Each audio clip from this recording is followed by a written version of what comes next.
నా ఫ్రెండ్స్ ఇప్పుడు మేము హోటల్లో ఈ కేరళ మొత్తం బుక్స్ అద్భుతమైన పెద్ద పెద్దోళ్ళు బుక్స్ అన్ని లైబ్రరీలా పెట్టారు తోటల్లో. చాలా నచ్చింది మాకు, నా మిత్రులారా.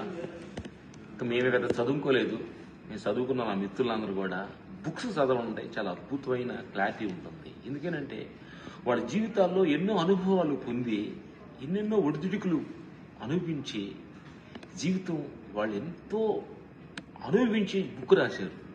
అది బుద్ధుడు కావచ్చు, తర్వాత వివేకానంద కావచ్చు, రామకృష్ణ పరమహంస కావచ్చు, ఇట్లా గొప్ప గొప్ప గురువులు కూడా వాళ్ళ జీవితాలు అనుభవించి జీవితం ఏంటి, ఈ పుట్టుకేంటి, మరణం ఏంటి, ఈ ప్రాబ్లం ఏంటి అని సత్యాన్ని వాళ్ళు ఎన్నెన్నో అనుభవించి ఇన్నర్ లెవెల్లో నుంచి ఆ బుక్కులు రాశారు. నా మిత్రులారా, మీకు నచ్చితే అద్భుతమైన బుక్కులు, ఎంతో మంది గురువులు బుక్కులు, అద్భుతమైన బుక్కులు రాశారు. ఆ బుక్స్ మీరు చదవండి. ఆ బుక్స్లో మీ జీవితానికి ఉపయోగపడే పాయింట్ని మీరు క్యాచ్ చేసుకుని మీ జీవితాన్ని చక్కగా నడుచుకుని మీ జీవితం వెళ్ళటమే. ఎందుకంటే వాళ్ళ జీవితం బాగుండాలంటే మన జీవితం బాగుండాలన్న భావనతో బుక్స్ రాశారు నా మిత్రులారా.